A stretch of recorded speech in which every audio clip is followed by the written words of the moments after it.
Shikues të respektuar, vazhdojmë tutje me edicionin më të ri të programit Kontakt këtu në Tribuna Channel. Sonte kam kënaqësinë ta kem një personazh shumë modest, shumë të jashtëzakonshëm natyrisht, i cili fitoi zgjedhjet nga radhët e Aleancës për Ardhmërinë e Kosovës në komunën e Deçanit, pa balotazh gjithsesi. Në këtë komunë KQZ-ja ka arritur të procedojë 100% të votave, ku zoti Bashkim Ramosaj ka arritur të marrë 10.302 vota, apo 64.36%. Kam kënaqësinë ta kem sonte në kontakt. Zoti Ramosaj, mirë se ardhët, është kënaqësi t'ju kemi në studio. Faleminderit. Faleminderit për ftesën. Përshëndetje për ju dhe shiqus të programit. Është kënaqësi. Më thoni fillimisht u fol shumë për balotazh në Deçan, doli e kundërta, si e pritet dhe a e pritet rezultat që doli? Realisht subjektet politike, kandidatë që garojnë kanë të drejtë me synu edhe fitoren, kanë të drejtë me synu edhe ballotazhin, sepse për ata ju në garë.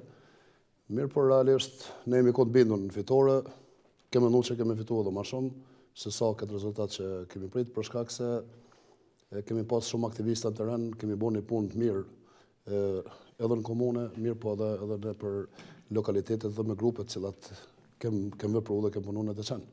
Qaturime edhe njerë dhe kënaqësi që kemi sonte në studio si kryetari parë që fitoi pa diskutim në komunën e Deçanit.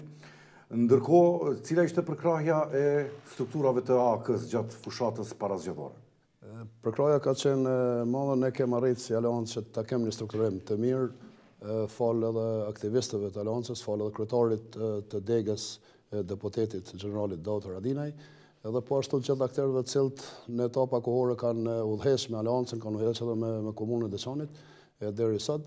Edhe këta aktivista kanë bërë një punë të mrekullueshme që nuk besoj që ka mujt kush me bë në aktivitet më të mirë se sa ne, për arsye se kemi mbledhur gjitha materialet dhe gjitha nevojat e qytetarëve, kemi folur konkretisht mbi ta, me mundësitë që i kemi përmirësit këtu, dhe po ashtu kemi treguar sakt edhe fatet kohore kur do merrem me këto temat cilat janë nevoja dhe kërkesat e qytetarëve të komunës së Deçanit. E qartë.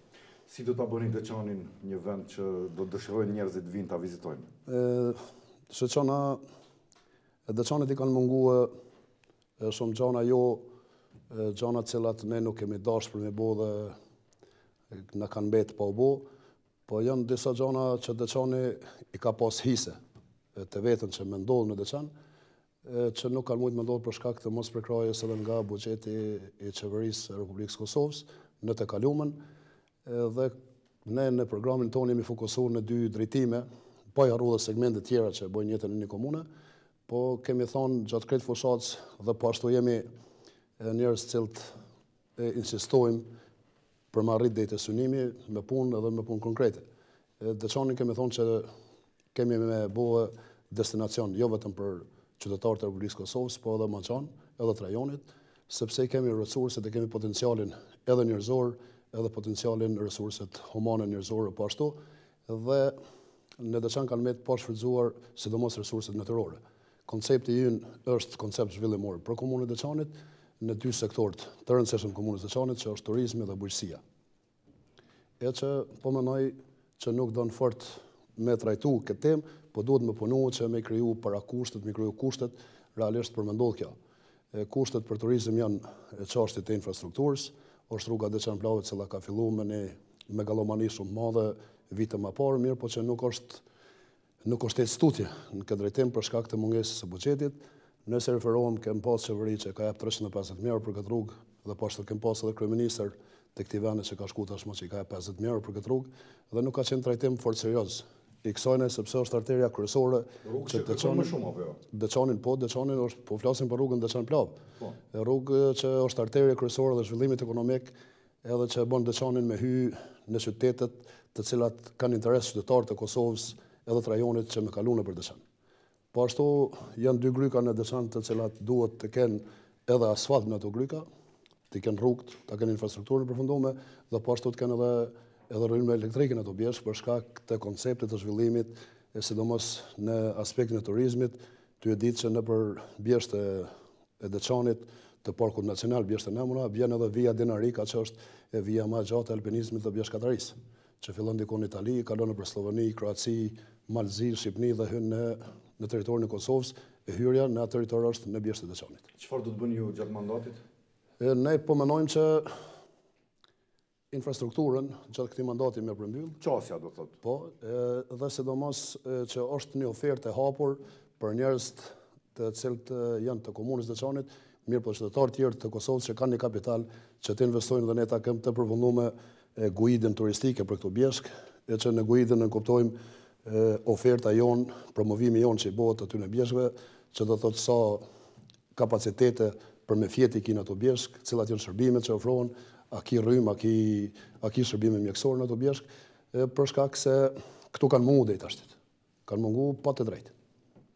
A keni shpresa që si vjetë do të ndryshojnë gjërat dhe gjatë mandatit tuaj 4 vjeçar si kryetari i Deçanit, me që keni edhe kryeministrin nga radhët e Aleancës për Ardhmërinë e Kosovës, keni kryetarin e AK-s në drejtimin e qeverisë? Unë jam i bindur, Deçani nuk e don një trajtim të veçantë, Deçani don vetëm trajtim të dinjitetshëm nga niveli qendror. Po besoj dhe jam shumë i bindur në këtë që ky trajtim i dinjitetshëm do t'i ndodhë qytetit Deçanit e komunës Deçanit. Si do t'i trajtoni projektet që kanë ngelur pa u realizuar nga administrata kaluar? Pjesa e projekteve që kanë ngel pa realizuar, qytetarët e Deçanit e kuptojnë mjaft mirë fuqinë që e kije, e kuptojnë mjaft mirë pozicionin ku je dhe cila është buxheti, karshi, kërkesa dhe nevojave. E kam thonë gjatë gjithë fushate, kam thonë në debate tjera, ne për arsit e mi, si kryetar të komunës e Deçanit, qoftë zoti Ibrahim Selmana i fill mas lufte, qoftë zoti Nazmi Selmana, qoftë zoti Rasim Selmana, cilët i kam kolegë, kemi bashkëfruktu me ta, kemi ardhur deri këtu, e kanë bërë pamundshme në buxhetin komunal që ne kanë pas. Kanë bërë shumë kërkesa dhe shumë qasje, shumë përkushtim edhe në nivelet, në instancat qendrore për me zgjedhë një pjesë të problemeve. Deçani duhet me u pa mbrënda mundësive që ti ki pas mundësi për me zgjedhë. Në Deçan nuk ka pas as një metër kanalizim, ka ndodhur që të kemi qendrën në zonën e parë urbane, të përfshi qytetin e Deçanit dhe 6 lokalitete, kurse i kemi 31 lokalitete pa kanalizim të urrësisë. Deçani po ashtu ka pas vetëm një rrugë që lidh Pejën, Deçanin, Gjakovën dhe ka pas 3 rrugë të vogla që kanë qenë rrugë hyrëse deri në 2 lokalitete fshatra dhe s'ka pas as një metër asfalt më. Dhe po ashtu nuk kem pas shkolla të ndërtuara për shkak të luftës së fundit që ndodhi, nuk ka pas shtëpi, qendër të mjekësisë kryesore familjare dhe po ashtu nuk ka pas as shtëpi të banueshme. Dhe Deçani është marrë në këtë gjendje. Kemi arrit deri ku kemi arrit, e tashtit po mendojmë që me disa projekte të cilat kanë më ndodhur e që janë të gatshme për më ndodhë me suportimin që do e marrim, edhe qoftë nga niveli qendror, qoftë nga buxheti komunal, qoftë nga donatorë tjerë, do t'i krijojmë një perspektivë të saktë tek këtij veni, e që është një prej projekteve që është elementare, është përmbyllja e ciklit të kanalizimit në tërë territorin e komunës Deçanit, që janë arteriet kryesore të zhvillimit ekonomik, sidomos në aspektin e turizmit, të rrugëve për bjeshk. Po ashtu e kemi në projekt një pend ose ujmbledhës në fshatin Hula, i cili do e krynte problemin e ujit pijes dhe po ashtu sistemit ujitjes prona ubërësore dhe do prodhonte edhe energji elektrike, e që kesh me zgjedh problemin e qytetarëve të Deçanit për ujit pijes në rast se do bëhen qyteti Deçanit arrin mbi 200.000 banor. Dhe këto janë disa koncepte që i kemi, që janë ide, një pjesë e projektet të këtyre vesh janë përfundim me sipërin të detajume, vetëm presin implementimin e këtyre. Megjithatë, qytetari i Deçanit e tregoi besimin edhe një herë me një rezultat pa diskutim natyrisht që ju vuri në krye të administratës komunës së Deçanit. Si do t'i qaseni shëndetësisë dhe mirëqenies sociale? Unë i falenderoj qytetarët e Deçanit, sidomos për rujtjen e traditës në sjelljen gjatë fushatës zgjedhore, sepse kanë një kulturë, e kanë një modesti dhe po ashtu janë komod për ditën e zgjedhjeve, nuk mundet me ndërhyj kush në ta që me shtin në çfarëdo konflikte ose çfarëdo incidenti të ndodhur. Për këtë i falenderoj gjithë qytetarët, po ashtu edhe kandidatë tjerë që kanë qenë pjesë e garës. Sa i përket shëndetësisë, mirëqenies sociale në komunën e Deçanit, po mendoj që jemi për ditë të avancu në këto 2 drejtime. Shëndetësia në Deçan realisht udhëheqet është në konceptin e mjekësisë familjare, sepse qendra kryesore e mjekësisë familjare që është në Deçan i nënshtrohet këtij ligji dhe po ashtu i nënshtrohet edhe në statuti që ka qendra kryesore e mjekësisë familjare, që është dokumenti bazik mbi cilin funksionon.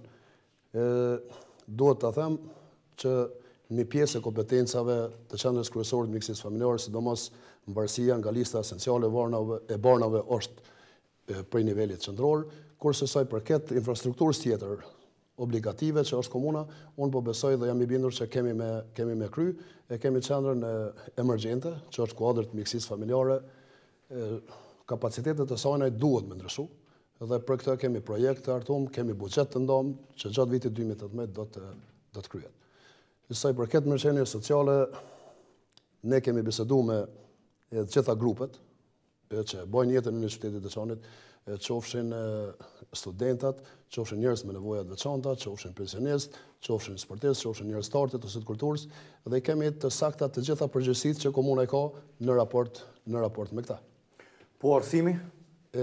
Te arsimi, çështja e arsimit është pak më delikate për shkak të mungesës së numrit të nxënësve, sepse po bie për ditë më shumë, jo vetëm Veçan, po kam përshtypjen që në të tërë Kosovën është ky problem, kurse numri i mësimdhënësve është i njëjti që ka qenë, sepse një pjesë e mësimdhënësve që kanë jetuar, kanë vepruar edhe në kohë para luftës, në sistemin paralel, janë pjesë ende e arsimit, e që numri i nxënësve është i rrallë kurse ata kanë mend punë. E kemi këtë problem ne, e kanë problem edhe gjitha komuna tjera. Çështja e arsimit do të ketë një vëmendje shumë strikte, sidomos në këtë mandat, për shkak se Veçani ka pas epitetin e qytetit që ka cilësi të lartë të arsimit. Kemi pas kohë kur studentët të cilët janë pranuar në Fakultetin e Prishtinës, me u pranu pa provim pranues, vetëm se kanë qenë në Veçanit për shkak të mirë menaxhimit që apo në Veçan, po besoj që jemi të ecë këtu në hapave që me pas prapa të epitet. Do të ndoni bursa për studentët, gjithmonë duke pasur parasysh kthimin e tyre dhe dhënien e kontributit në qytetin e vet? Po, unë jam i sigurt që do të ndojmë bursa për studentët. Kemi ndërhyrë edhe në uljen e taksës për çmimit për bileta, dhe po ashtu kemi bërë një organizim të tillë që nxënësit cilët do barten prej në lokaliteti për shkak të largësisë që kanë shkollë, komuna ka për obligim dhe në këtë mandat do t'i heqë edhe shpenzimet për ta. Thot merret që plani juaj bazohet në 2 shtylla kryesore, natyrisht duke mos i lënë anash edhe gjitha shtyllat tjera me të cilat merret dhe i ka në kompetencë komuna e Veçanit. Keni turizmin dhe bujqësinë. Çfarë saktësisht në bujqësi? Si e keni planifikuar? Në bujqësi kemi sektor të bujqësisë që janë më të avancuar në komunën e Veçanit për shkak të kushteve edhe të tokës që kemi mjaft pjellore, mirë po edhe për shkak të kushteve klimatike dhe për shkak të florës që mbizetron në komunën e Veçanit, që është një florë mjaft e pasur, të ne ka pas sukses sidomos bletaria, do të subvencionojmë bletarin shumë, sepse është një rajon që ngjihet për prodhimin dhe për punimin e mjaltit, është tashmë i njohur, dhe nikosisht kem pas një blegtori të avancuar pra luftë, për shkak të luftës së fundit, ky numër i krerëve ka rënë dukshëm, sidomos të delet, po ashtu edhe të zgjedhët, të lopë. Po mendoj që kemi mjaft kohë dhe kemi mjaft arsinë vetëm me marrë një përkushtim që këtë numër të krerëve me rrit dhe po ashtu edhe me subvencionue, qoftë me preparate, qoftë me lanë parë, qoftë me çdo gjë që ka më hyrë funksion bujqëve të komunës Veçanit. Gjëja kryesore konsideroj është rinia. Si do ta trajtoni rinin, kulturën dhe sportin? Ne në programin tonë dhe po ashtu kemi marrë përsipër, jemi zëtuar që gjitha klubet sportive në komunën e Veçanit do të subvencionohen, do të ketë një barabartësi në ndarjen e buxhetit për ta, qofshin klubet të futbollit, qofshin edhe sportet individuale. Në Veçan edhe futbolli ka pas një histori kogja të bujshme, po ashtu edhe në bolli ka qenë dhe konsiderohet që Veçani është djepi i futbollit për krejt Kosovën, për shkak ndoshta edhe të njerëzve që kanë jetuar në Veçan, për shkak edhe të klimës edhe të konstruktit trupor që e kanë komuna e Veçanit, sa i përket të sportit, mirë po edhe sportet individuale, gjitha klubat do të subvencionohen dhe do të kenë buxhetin e tyre në Veçan. Po ashtu për rinin kemi menduar dhe kemi një projekt i cili do të ketë qendër rinore në komunën e Veçanit, edhe që vetëm na ka me marrë në vendim që ku do të jetë ky lokalitet, i cili do të trajtojë gjithë rinin në këtë qendër dhe do të ketë ndihmë sidomos në projektet që rinia i ka përballë komunës së Veçanit, do t'jenë të ndihmuar edhe financiarisht në këto projekte me realizuar. Do ta funksionalizoni teatrin e qytetit? Teatri i qytetit do të funksionalizohet, megjithëse në teatrin e qytetit ekziston objekti shumë ekziston objekti si konstrukt mirë, po që duhet ndodhë në investim tepër i madh, që ka një buxhet tepër të madh, ne ka një kosto të kushtueshme, mirë po që duhet ndodhë, duhet t'i kthehet po ashtu kulturës dhe rinisë artit të komunës së Deçanit, e që po mendoj që kemi marrit, megjithëse është bukur shumë sfiduese. A është sigurt të vizitohet Deçani? Unë nuk besoj që ka vend në Kosovë më sigurt se Deçani. Nuk e di pse është kjo përshtypje, po Deçani është një vend tepër mikpritës, është një vend që në rast se ju referohem edhe statistikave të policisë dhe statistikave tjera që mund të merren edhe në gjykatat e Republikës Kosovës, Deçani në konfiguron që është një qytet mjaft i qetë, krahasuar me qytetet tjera të Republikës Kosovës. Ju pa prit mas zoti Ramosaj, kryetari i Deçanit tashmë, kryetar me një rezultat të jashtëzakonshëm në zgjedhjet e 22 tetorit, ju pa prit mas e lash zhvillimin ekonomik përfund. Po. Si e keni planin ta zbusni papunësinë? Edhe pse është e çuditshme, kam marrë informacione që në Deçan shumë pak njerëz janë skamnor. Deçani ka pas fatin po ashtu të keq, mund të themi, sepse në pjesë e madhe e familjeve tona, njerëzve, familjarëve tonë, kanë qenë shumë herët në botën e jashtme, të cilët e kanë krijuar një standard ekonomik për veti, mirë po që standard ekonomik e kanë prodhur të familjet tona. Ne jemi si vend edhe jemi vend solidar, për shkak se në të kaluamën tonë solidariteti nuk ka munguar, ne jemi një pjesë shumë e madhe familjet të Deçanit në kohën kur minatorët kanë qenë në greva, kur kanë dalë prej pune, ka pas shumë familje të Deçanit që janë të ditur me statistikat sakta që kanë marrë familja ndihmon familjen në atë aksionin, kanë marrë edhe familje të minatorëve në atë kohë dhe familje të hallëve ndryshme. Përndryshe në Deçan ekziston një traditë që në rast se dikush është ngushtë, nuk ka kolën mbi kokë, ose ka ndonjë fatkeqësi, qoftë shëndetësore, qoftë tjetër, gjithë qytetarët e komunës Deçanit mundohen me participu, me pas asete në ndihmën që i bëhet atij njeri ose asaj familje. Në këtë rast papunësia nuk është krejt kompetencë e komunës, mirë po komuna e ka një obligim. E ka një obligim tepër serioz që me zhvillu para kushtet, me kriju infrastrukturën, qoftë infrastrukturën në investimin në rrjetin e rrugëve, qoftë në kanalizime, qoftë në impjante, qoftë në ndriçim, qoftë me elektrifikim, që me kriju këtu para kushte, kurse janë politikat pak më të larta edhe të qeverisë, edhe të shtetit të Republikës Kosovës, që me llogarit që ku kanë me punua këta njerëz, unë po mendoj që jemi të ecë e mirë që sakrifisa e prindërve cilë të shkollojnë një fëmijë, ai fëmijë kur diplomon po metet pa punë dhe po detyrohet që me dalë në botën e jashtme, kemi me pas këtë kujdes që me kriju një motiv, sidomos për njerëz që kanë një diplomë ose për njerëz që kanë një zanat, me jetu dhe me vërpunë në komunën e Deçanit. Dhe për fund, çfarë imazhi do të krijoni në qytetin e Deçanit? Do t'i keni dyert e hekurta të zyrës, apo ato mund të hapen nga hallexhinjtë e qytetit? Jo, unë nuk besoj që ka me ndodhë kjo. Deçani tashmë e ka një traditë, edhe të kryetarëve të më përparshëm, që kanë qenë shumë komunikues me qytetarët, shumë komunikues me hallet e qytetarëve, me nevojat e qytetarëve. Nuk mendoj që kem nevojë me pas dyert të mbyllura as dyert të hekurta.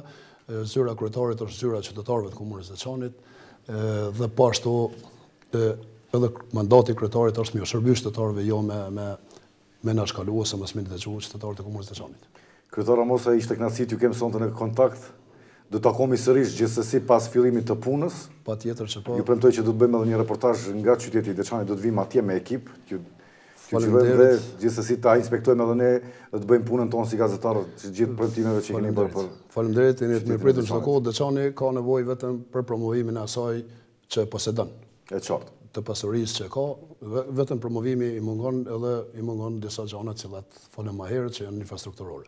Faleminderit shumë për ftesën. Përshëndetje. Ishte kënaqësi.